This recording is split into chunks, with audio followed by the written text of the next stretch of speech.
Bueno, continuando precisamente con este tema de recoger las experiencias profesionales del ámbito forense en materia constitucional, en esa práctica a diario, es muy importante y me gustaría que podamos ampliar en ese aspecto, doctor, sobre algo que esta nueva sociedad de las tecnologías de la información y comunicación nos está trayendo, ¿no? Nos trae a un ámbito que era físico, fácil, perceptible, lo podíamos ver, a un ámbito virtual en el que nos relacionamos, interactuamos, es más, vemos incluso ya comunidades que a través de aplicaciones, programas, participan en un solo ambiente virtual donde se tienen problemas como es la naturaleza del ser humano, ¿no? Que en ese ámbito de interacción resulta que tiene algún problema con alguien y no mide quizás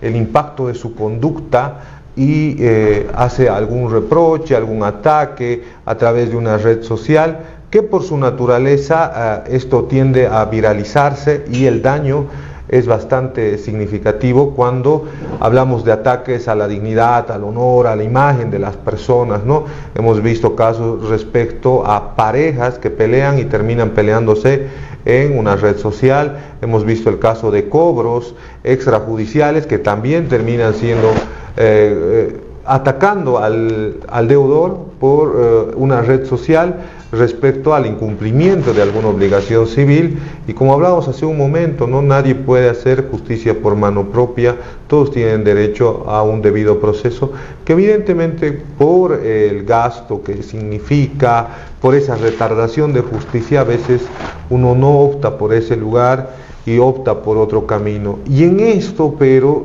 viendo siempre desde el punto de vista académico, más allá de lo que podamos entender por justicia o no, la Constitución Política del Estado nos ha otorgado y ha previsto una acción bastante interesante, antes llamada habeas data, hoy acción de protección de privacidad, que tiene un alcance diferente, y eso quisiera que nos pueda explicar, porque obviamente entendíamos el habeas data respecto a la corrección de datos, pero hoy por hoy, con estas nuevas tecnologías de la información, esta nueva sociedad, ¿qué tipo de alcance tiene esta acción de protección de privacidad y qué experiencias ha podido tener respecto a la misma?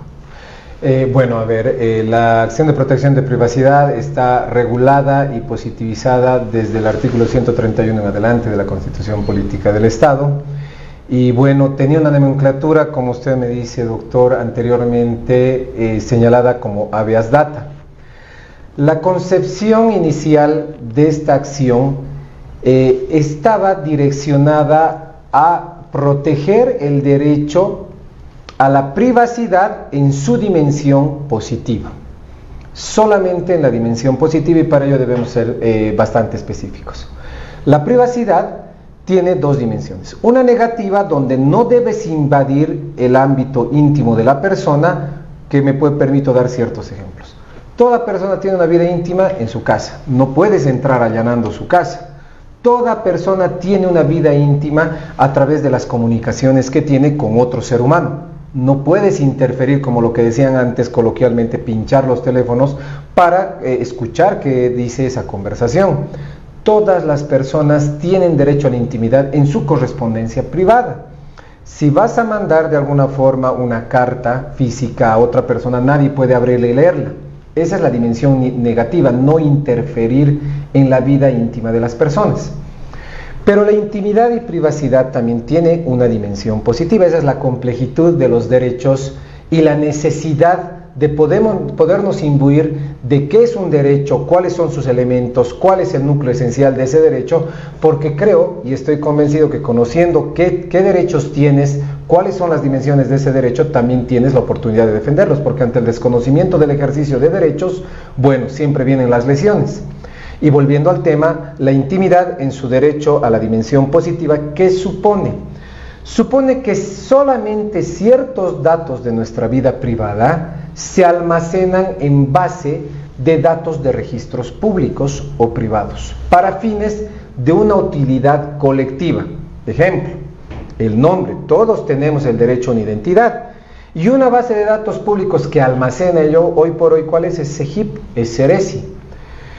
Todos también tenemos ciertos datos de nuestra vida que merecen ser y tienen la necesidad de ser registradas en bases de datos públicos o privados. Por ejemplo, los antecedentes penales, policiales que una persona tiene. Por ejemplo, también la práctica de credo religioso que uno tiene, porque eso también son datos consignados en las bases de registros públicos y privados. Entonces, inicialmente esta concepción de la acción de protección de privacidad, denominado anteriormente habeas data, tenía la finalidad de ¿qué? De conocer los datos de mi vida privada cuando se negaban a darme.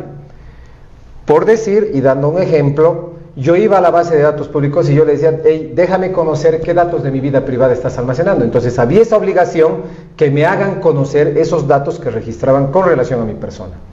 Modificar los datos de mi vida privada registrados en una base de datos. Un ejemplo, yo apellido Albornoz y mi apellido se escribe con Z. Pero si yo veía que estaba con S y había un error, pedí esa modificación y si no se daba, entonces me daba el derecho a corregir o modificar ese dato de mi vida privada. Suprimir datos de la vida privada que estaban almacenados en relación a base de datos públicos o privados que condensaban esta información, y eso en sentido de que se podría tratar de una información falsa o inexacta. Y finalmente, cuarta finalidad que se daba con esta acción de protección de privacidad, de guardar en reserva ciertos datos de mi vida privada que en conocimiento de la sociedad podría generar temas de menoscabo a mi dignidad por temas de discriminación o racismo. Un ejemplo, el credo religioso que profeso. Hay muchas personas que son de religión musulmana que, bueno, por los actos extremistas que ellos tienen, de alguna manera generan miedo en otras personas. Y si esto es así, pueden haber actos de discriminación, de racismo, y aquella persona cuyo dato religioso está en una base de bancos de datos públicos o privados, conocía ello, tenía la posibilidad de pedir la reserva de estos datos. Inicialmente esta concepción, como se pueden dar cuenta de toda la explicación, solamente estaba dirigida a base de datos de recopilación de información, ya sean públicos o privados. Pero bueno, el derecho es como la sociedad, dinámico. La sociedad siempre va a estar en constante evolución, pues no somos estáticos. Y hoy por hoy nuestra sociedad se ha visto impregnada de nuevas tecnologías de información. Tenemos internet, tenemos redes sociales, tenemos un montón de plataformas digitales que tienen un alcance masivo de información que inclusive la misma población hoy por hoy ve. Muchos personajes de redes sociales hoy están siendo vicepresidenciables por el gran alcance que tienen, de manera tal que esta información tiene una difusión masiva. Entonces, si esto es así, en Bolivia, y reitero recogiendo lo que había dicho inicialmente en mi intervención, estamos en un periodo de constitucionalización y en esa implementación hoy por hoy en nuestro país. ¿Por qué? Porque no tenemos una ley especial, específica y regulada que defienda y proteja el derecho al honor, a la honra, a la imagen personal, a la dignidad, con relación a todo lo que se puede difundir tecnológicamente en medios de información y comunicación a través de las diferentes plataformas. Entonces, si no tenemos una ley que regule toda esta información que se va difundiendo, ¿qué sucede y qué activamos? La acción de protección de privacidad. ¿En qué entendido y en qué sentido? La acción de protección de privacidad hoy por hoy no solamente está protegiendo la autodeterminación en su dimensión positiva, o la intimidad en su dimensión positiva conforme ya había explicado antes, sino que también la acción de protección de privacidad defiende el derecho a la honra, a la propia imagen, al honor y a la dignidad. ¿Qué entendemos por honra? La honra es aquel concepto que la sociedad tiene de uno de acuerdo a todos los méritos o deméritos personales para tener y formar en un criterio de los demás un ascendiente o una descendiente. Y el honor es el derecho de cuánto yo me aprecio en sentido de mi autoestima de tener un ascendiente o una descendiente. Y muy ligado con ellos está la propia imagen. La propia imagen puede ser a nivel social, a nivel familiar y a nivel personal. Entonces, hay casos específicos de esto desde un área de la práctica que se ha dado, y eso ha sucedido el día de ayer, desde la experiencia. Un profesional policía con 25 años de servicio, brillante en toda su carrera policial, porque tiene cursos nacionales, cursos internacionales, es perito forense en muchas áreas del saber, que toda su vida se la ha dedicado académicamente a formarse y a ser un funcionario policial respetado, tiene un ascendiente grande dentro de la sociedad y del seno policial. Pero ¿qué ha sucedido con este profesional policía? Aparece un abogado que le está haciendo una denuncia por un supuesto delito de violencia contra una mujer, y empieza a tildarlo en la red social de TikTok como si él fuera un corrupto, si estuviera traficando influencias, si estuviera entorpeciendo la investigación, y que además tendría el premio de estar destinado en una buena unidad de la policía y que deberían de replegarlo. Frontalmente, con nombre y apellido, y hasta inclusive con el rostro de este policía. ¿Qué generó esto? Generó de que la red de TikTok haga reproducción masiva de este video, le inician injustamente un proceso disciplinario a este buen funcionario policial, que bueno, eso se va a dilucidar en esa vía, pero lo cierto es que toda la ascendiente que él ha ganado a lo largo de 2 años con una trayectoria impecable dentro del ejercicio profesional que ha ejercido, se le vaya defenestrando. ¿Qué hemos hecho? Interponemos la acción de protección de privacidad. ¿Y qué es lo que ha determinado una sala constitucional de acá? De que esta persona, en la modalidad rectificativa, rectifique toda esta información falsa que ha dado con relación a este buen funcionario policial. ¿Qué le obliga ahora a ese abogado a hacer hoy por hoy? Que vuelva a salir en el TikTok, que corrija todas las mentiras que dijo y que pida disculpas. Eso es rectificar. Y si no lo hace, bueno, el artículo 40 de la ley 254 se va a activar, se van a remitir antecedentes al Ministerio Público, se lo va a procesar penalmente, donde va a encarar un delito del 172 bis, que es casi 6 años de cárcel por incumplir resoluciones constitucionales.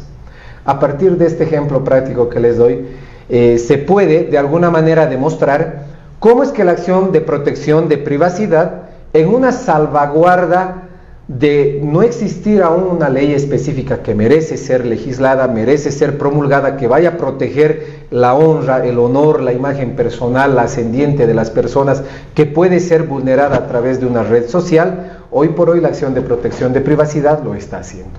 Entonces podemos advertir de ello, de que nuestro modelo constitucional en su justicia está salvaguardando, protegiendo estos derechos también, no solamente a la intimidad en su dimensión positiva, sino también la honra, el honor y además el uso indebido, indiscriminado de las redes sociales. Muy importante en este caso práctico que he tenido. Bien, la prensa puede de alguna manera reproducir ciertos actos de información, pero la prensa en todo lo que hace siempre es seria. A más que puede decirse en una información seria es de que sí existe un proceso aperturado contra un funcionario policial, inclusive guardando esa identidad. Pero esto, para uso de redes sociales, no puede ser indiscriminadamente mal utilizado. ¿Por qué?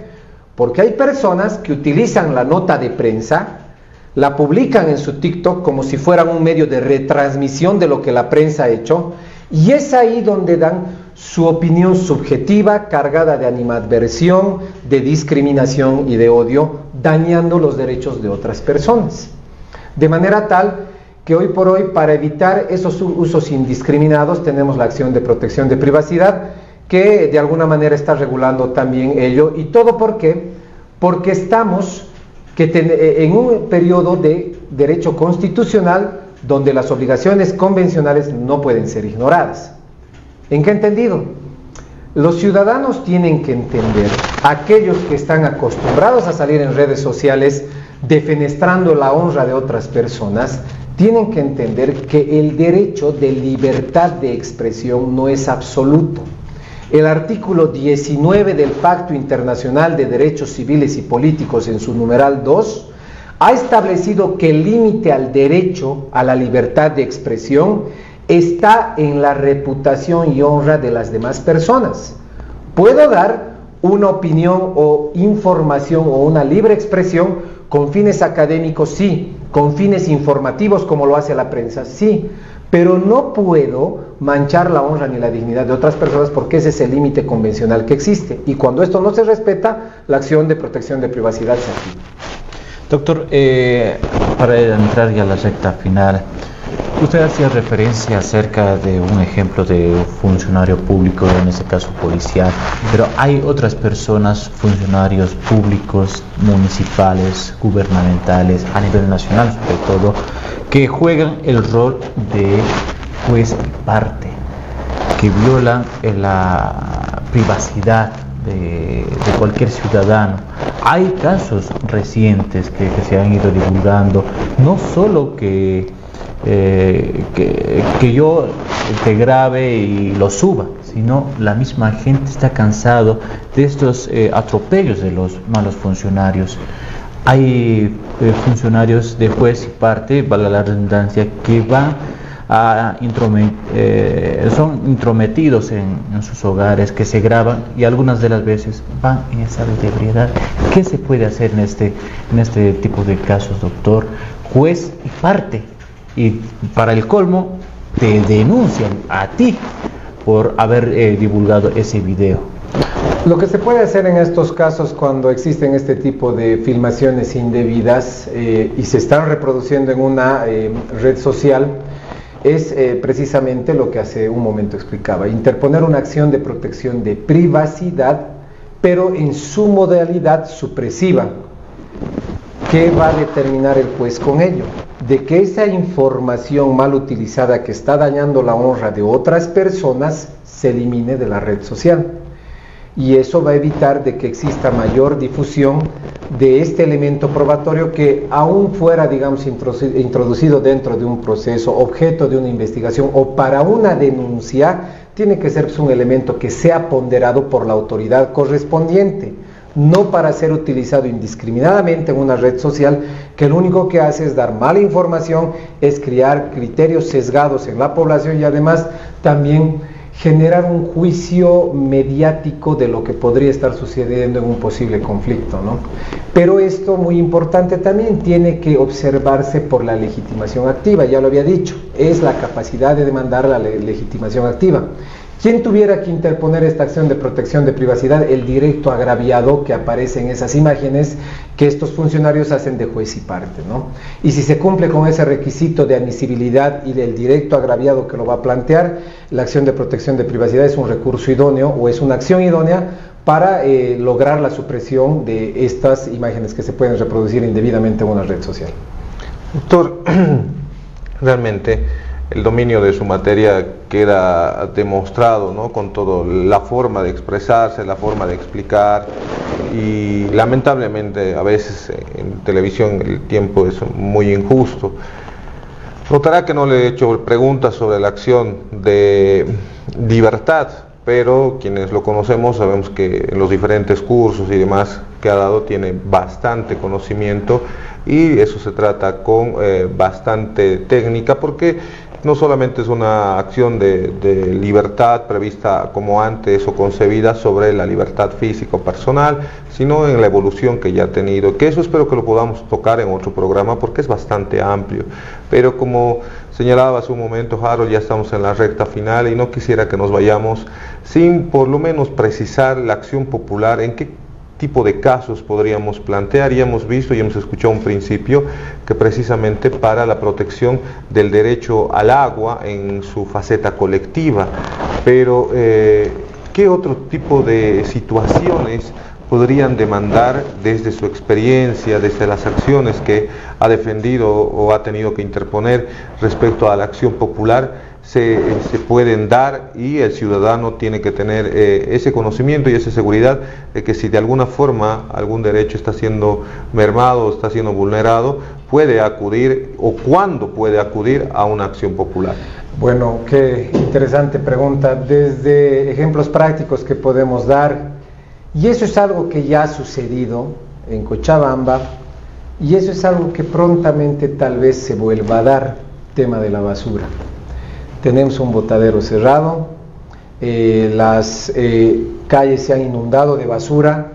Entonces ese es un claro ejemplo en el cual cualquier ciudadano tiene la potestad y la capacidad de interponer una acción popular. ¿Para qué? Para obligar a las autoridades públicas a que puedan garantizar medidas inocuas de vivencia en este departamento o en este municipio y eviten el colapso de esta basura. ¿Por qué? Porque la acción popular también tiene diferentes modalidades. Tiene una finalidad reparadora, es decir, cuando el daño ya se ha consumado, para que se restaure todo ello. Tiene una finalidad preventiva, ex ante.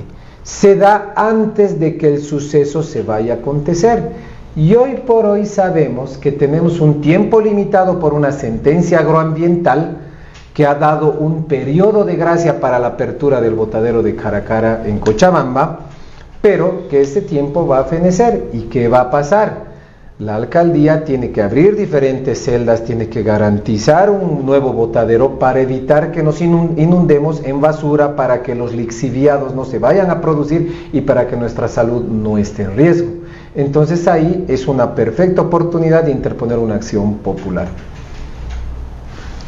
Muy bien, doctor. Esta acción popular actualmente, ¿qué tipo de requisitos en su admisión demandan? Porque estábamos viendo, y seguramente ha debido escuchar, en Santa Cruz, por ejemplo, sobre el cerco que se le hizo a Santa Cruz en un momento determinado, sobre las protestas que existió, se planteó una acción popular, se observó requisitos y por estos requisitos se la dio por no presentada, se tuvo que impugnar.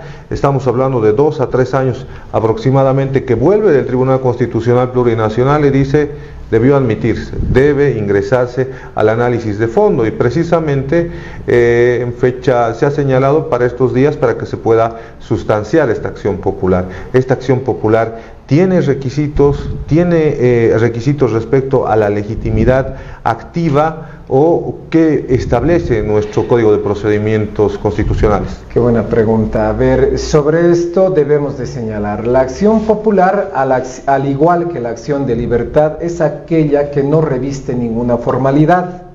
Una acción popular interpuesta se debe de admitir de manera directa, no admite régimen de observación. Y es por eso inclusive que hoy por hoy yo vi en las noticias hace unas semanas atrás de que había una grande crítica porque se interpuso una acción popular con miras a suspender las elecciones que se van a dar prontamente este 17 de agosto. Y las críticas iban en que la justicia constitucional en realidad está toda infectada. Eso no es así. Lo que sucede es que si tú interpones la acción popular, la admisión es directa, no hay observaciones, no existe darse como no presentado, no existe esa figura. Y si eso se ha dado en Santa Cruz, simple y llanamente es delito de prevaricato. Lamentablemente el modelo es bueno, pero el operador se equivoca. Y eso es lo que ha sucedido en el caso de Santa Cruz. Pero en cuanto a la acción popular, su interposición solamente amerita admisión directa. Y ya en el tema de fondo se puede conceder, se puede denegar la tutela. Para efectos de concesión de una tutela, cuando esa acción realmente se interpone para los fines que ha sido concebido, que es proteger derechos difusos, colectivos y de grupo, en realidad da una suerte de obligación a la parte en la prueba que debe de aportar. Ejemplo, si yo voy a demandar de que necesito un medio ambiente inocuo, con oxígeno puro, tengo que demostrar mínimamente de que hay estudios ambientales de que demuestran que el nivel de contaminación atmosférica es alarmante. Y con esa prueba mi acción va a tener mérito en el fondo, porque si no adjunto esa prueba, claro que me van a denegar. Pero reiterando en las causales de forma, eso se debe de admitir de manera directa sin mayor trámite. E inclusive hemos chocado muchas veces en la práctica de que uno interpone su amparo constitucional un 1 de junio, pero recién se me está admitiendo mi amparo constitucional un 10 de junio. En cambio, el que ha interpuesto una acción popular un 3 de junio ya tiene audiencia para el 5. Lo que quiere decir es que esta acción, como va a proteger derechos colectivos de grupo o difusos, tiene que merecer una atención prioritaria por parte de las autoridades constitucionales, por una parte. Por otra parte, La acción popular no se puede retirar. Sí, el amparo lo puedes retirar en la medida de que se trate de derechos no disponibles, que no involucre temas de niñez y adolescencia, que no involucre temas de mujeres en situación de vulnerabilidad o temas nacionales. Pero la acción popular no lo puedes retirar, y menos un juez puede aceptar ese retiro, porque lo que está en debate no es un derecho personal, es el derecho de todos. Y eso también obliga a las autoridades a dar una decisión de fondo y evitar que se instrumentalice la acción popular para fines políticos como hoy por hoy se han venido haciendo en las elecciones. ¿Qué es lo que tenía que haber pasado con la acción popular? Admitir una acción popular cuando se ha utilizado por temas políticos, ingresar al análisis de fondo y denegar la tutela. ¿Por qué? Porque estos derechos políticos que están tratando de darle una dimensión colectiva no es ámbito de protección de la acción popular. Y si esto hubiera pasado desde un inicio, se hubiera evitado que en otros departamentos, en otras jurisdicciones, vuelvan a usar la acción popular para estos fines de tratar de suspender unas elecciones nacionales. ¿Por qué? Porque en justicia constitucional hay la cosa juzgada constitucional y la prohibición de interponer una acción posterior para modificar una anterior. Si esta figura se hubiera dado con la acción popular, reitero nuevamente en estos caracteres políticos, se hubiera evitado también tanta incertidumbre e inseguridad jurídica con lo que ha sido este desarrollo de un proceso eleccionario que se va a llevar este domingo, reiterando nuevamente para no perder la idea de que la acción popular solamente protege derechos difusos, colectivos y de grupo, más no así tiene un espectro en el ámbito político. Bien, doctores, es muy importante resaltar todo el conocimiento que el doctor Albornoz nos ha brindado a esta jornada, pero como dijo con anterioridad el doctor Orozco, el tiempo es corto. Pero antes de despedirnos, doctor Antonio,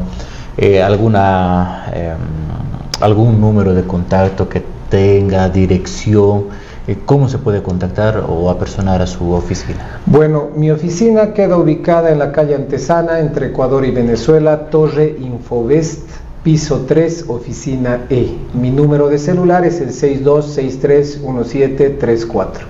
Me especializo en materia constitucional y yo también, como abogado del área, he tenido el honor también de compartir muchos trabajos conjuntos con buenos profesionales abogados, como es también el doctor Ronald Orozco, ¿no? Entonces, en ese sentido, esas son las direcciones. Asimismo, este programa es gracias al Bufet Orozco. Sí, muchas gracias.